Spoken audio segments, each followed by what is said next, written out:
She said Jesus is king, and he went hallelujah.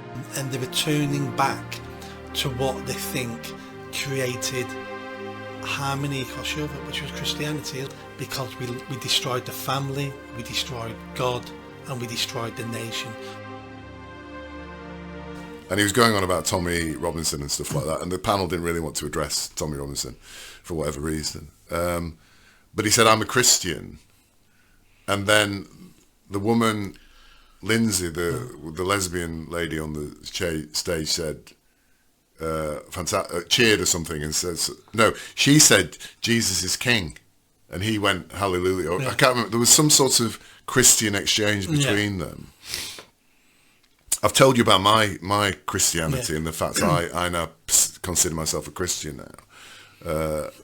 And it seems to be running in parallel with the resistance, with the anti-woke and this movement, this embracing of Christianity.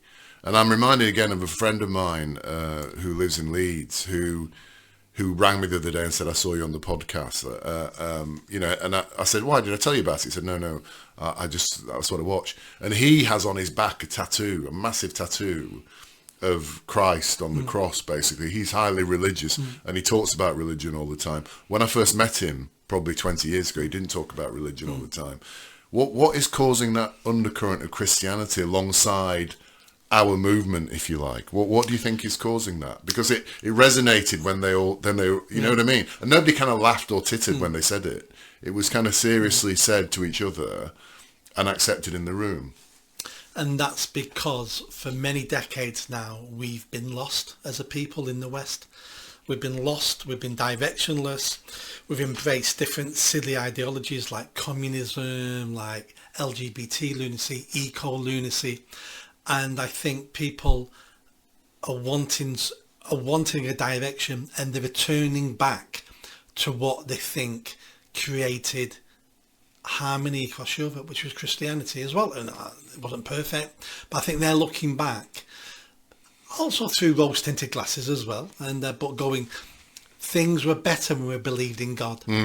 I'm going to believe in God again, and I'm going to follow the Christian religion, and I'll see if my life improves. And their lives do improve, because most people who follow any religion are usually happier than people who don't follow religion anyway, because it answers questions, it takes some responsibility off your shoulders. So people in the West are returning to Christianity and are not afraid to tell people that now. 20, 30 years ago, you may have been a Christian, but you never would have told anybody because it was irrelevant. It was personal. We're getting to a stage now people are openly saying, I'm Christian, and other people are going, good for you, because so am I.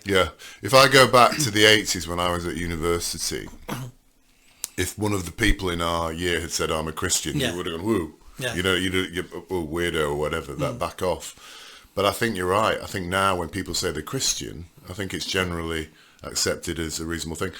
Is it also that the very vacuum that's been created by us stepping away from Christianity has allowed Islam to step in as well? Is that part of it, do you think? They recognise that there's always been this battle between Christianity and Islam, hasn't there, over centuries. All religions are battling each other, But this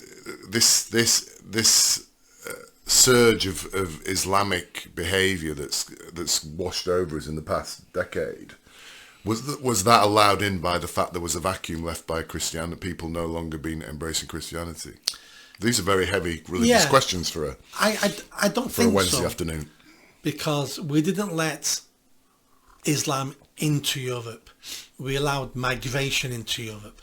So we didn't point out to only Islamic nations, say you can come here.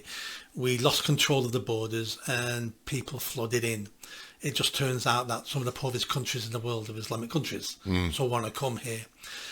The fact we lost control of our borders and the fact we allowed mass immigration can, I think, be traced back to the fact that we're now run by weak men. And why are we weak men? Because we destroyed the family, we destroyed God, and we destroyed the nation. So losing our religion is a secondary answer to why these things have happened. It's part of why it happened. but it's not a direct correlation